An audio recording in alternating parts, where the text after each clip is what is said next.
9월 7일 월요일입니다. 출애굽기 30장 분향단 속전 물두멍이라는 주제로 말씀을 나누겠습니다. 먼저 기도로 시작하신 후 성경을 1에서 3 읽기 바랍니다. 꾸준한 영성 훈련은 당신의 인생을 변화시킵니다. 이 부분은 성막에 관한 부분으로 굉장히 어려운 부분들이 있지만 여러분들이 꾸준하게 묵상하시면은 성경의 가장 중요한 부분이 여러분 머릿속에 확실하게 그려질 것입니다. 말씀 다 읽으셨습니까? 첫 번째, 분향단 1절. 너는 분향할 제단을 만들지니 곧 조각목으로 만들되. 분향단은 향을 피우기 위해 만든 단이었습니다. 성막에서는 늘 희생제사가 이어졌기 때문에 고기 태우는 냄새와 피냄새 등으로 가득 찼을 것입니다. 이런 냄새를 제거하거나 중화시키기 위해서 향기로운 향이 필요했을 것이라 추측해 볼 수 있습니다. 분향단의 크기는 가로 세로가 1규빗씩, 높이가 2규빗이었고 번제단과 비슷하게 4개의 뿔이 있었습니다. 분향단은 성소와 지성소를 가르는 휘장 바로 앞에 놓았습니다. 제사장이 아침에도 향을 피우고 저녁에 등불을 켤 때에도 향을 피워 향이 끊이지 않도록 해야 했습니다. 지성소 휘장 바로 앞에 두었고 향이 끊이지 않게 하였으며 향의 품질에 대해서도 엄격하게 규정하신 것을 보면 하나님께서 분향단에 큰 의미를 두셨다는 것을 상상해 볼 수 있습니다. 36절입니다. 그 향 얼마를 곱게 찌어 내가 너와 만날 회막한 증거계 앞에 두라. 이 향은 너희에게 지극히 거룩하니라. 분향단에서 끊이지 않고 피우는 향은 어떤 의미가 있을까요? 시편 141편 1절 2절입니다. 여호와여, 내가 주를 불렀사오니 속히 내게 오시옵소서. 내가 주께 부르짖을 때에 내 음성에 귀를 기울이소서. 나의 기도가 주의 앞에 분향함 같이 되며 나의 손 드는 것이 저녁 제사 같이 되게 하소서. 다윗은 자신이 하나님께 드리는 기도가 분향단 위에서 튀어지는 향 같다고 말합니다. 증거계 이에 임하신 하나님께서 그 향을 바로 흠양하시기 때문입니다. 그래서 다윗은 자신의 기도가 하나님께 향과 같이 드려지기를 원했습니다. 하나님께서는 성도의 기도를 받으시고 거룩하게 여기십니다. 그래서 하늘에서도 하나님께서는 천국에서 성도들의 기도를 금대접에 담긴 향이라고 말씀하십니다. 계시록 5장 8절입니다. 그 두루마리를 취하심에 네 생물과 24장로들이 그 어린 양 앞에 엎드려 각각 검은고와 향이 가득한 금대접을 가졌으니 이 향은 성도들의 기도들이라. 평면목을 통해 말씀을 묵상하고 하나님께 기도드리는 시간을 가지십시오. 이 기도가 하나님께서 기뻐 흠양하시는 금대접에 담긴 거룩한 성도들의 기도가 되시기를 축원합니다. 두 번째, 속전 12절입니다. 내가 이스라엘 자손의 수요를 조사할 때 조사받은 각 사람은 그들을 기수할 때 자기의 생명의 속전을 여호와께 드릴지니 이는 그것을 기수할 때 그들 중에 질병이 없게 하려 함이라.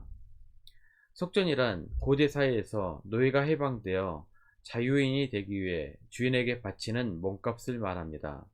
하나님께서는 이스라엘을 구원해 주셔서 거기에 대한 감사의 표시로 속전을 제정하셨습니다. 매년 기수할 때 20세 이상은 반세겔을 하나님께 드려야 했습니다. 한 세겔은 금 3돈에 해당하는 금액이며 당시 4일 품삯이었습니다. 그러므로 매년 드리는 속전은 반세겔로 2일의 품삯이었습니다. 다른 애물과는 다르게 부자나 가난한 자나 똑같이 내야 했는데 이것은 하나님 앞에서 모든 사람은 동등한 존재임을 말합니다. 구원받은 생명에는 차별이 있을 수 없음을 말하는 것입니다. 예수님께서도 모든 사람을 구원하셨는데 구원에는 부자나 가난한 자나 차별이 없었습니다. 로마서 3장 22절입니다. 곧 예수 그리스도를 믿음으로 말미암아 모든 믿는 자에게 미친 하나님의 은이 차별이 없느니라. 차별 없이 드리는 속전으로 성막을 위해 사용했습니다. 어떤 의미에서는 성전을 건축하거나 수리하는데 모든 사람이 차별 없이 같은 마음으로 참여하는 것이 바람직합니다. 구원에 차별이 없듯 하나님이 구하시는 성전도 차별 없이 아끼고 가꿔야겠습니다. 세 번째, 물두멍 18절입니다. 너는 물두멍을 롯으로 만들고 그 받침도 놋으로 만들어 씻게 하되 그것을 회막과 제단 사이에 두고 그 속에 물을 담으라. 물두멍은 놋 고울로 만든 일종의 커다란 세숫대야로서 번제단 앞 성소 입구에 위치했습니다. 제사장들이 성소에 들어가기 전 혹은 제사를 드리기 전 먼저 손발을 씻기 위한 것이었습니다. 번제단과 성막의 성소 사이에 두고 그 안에 물을 담으라는 규정에는 성막의 다른 기구와는 달리 특별하게 모양이나 크기 등은 언급하지 않으셨습니다. 물두멍에는 물을 담습니다. 물은 성경에서 깨끗하게 씻어 거룩하게 하는 것으로 사용이 됩니다. 에베소서 5장 26절 27절입니다. 이는 곧 물로 씻어 말씀으로 깨끗하게 하사 거룩하게 하시고 자기 앞에 영광스러운 교회로 세우사 티나 주름 잡힌 것이나 이런 것들이 없이 거룩하고 흠이 없게 하려 하심이라. 성령은 보통 물, 불, 바람의 이미지로 성경에 나타납니다. 물로 씻어 깨끗해졌다는 것은 늘 성령의 도우심으로 우리가 성결한 삶을 살 수 있다는 것을 의미합니다. 예수 그리스도의 보혈로 이미 의롭다고 인정해 주셨지만 여전히 우리는 죄인입니다. 죄 가운데 살아가고 여전히 크고 작은 죄를 짓고 살아갑니다. 성령의 도우심이 없이는 죄에서 자유할 수가 없습니다.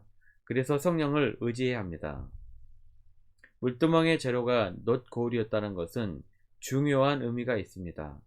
거울은 우리의 모습을 보면서 고칠 수 있는 것입니다. 영적 거울인 물두멍 앞에 서서 우리의 내면의 세계를 바라보며 성령의 도우심으로 늘 깨끗하고 거룩한 삶을 살 수 있는 성도님들이 되시기를 바랍니다. 야고보서 1장 23절에서 25절입니다. 누구든지 말씀을 듣고 행하지 아니하면 그는 거울로 자기의 생긴 얼굴을 보는 사람과 같아서 제 자신을 보고 가서 그 모습이 어떠했는지를 곧 잊어버리거니와 자유롭게 하는 온전한 율법을 들여다보고 있는 자는 듣고 잊어버리는 자가 아니요 실천하는 자니 이 사람은 그 행하는 일에 복을 받으리라. 말씀 요약합니다. 첫 번째, 나의 기도는 금 대접에 담긴 향입니다. 하나님께서 가장 가까이서 그 향을 흠양하십니다. 시간을 따로 떼어 기도하는 성도님들이 되시기를 바랍니다. 두 번째, 물두멍 앞에 서서 나는 하나님 앞에 깨끗한지 늘 거울처럼 들여다보시기를 바랍니다. 성령님을 의지하고 도우심을 구하십시오. 1년 성경 일독 주간 기획입니다. 오늘은 월요일 에스겔 18장부터 20장까지 말씀을 천천히 묵상하시기를 바랍니다. 9월 중보기도 제목입니다.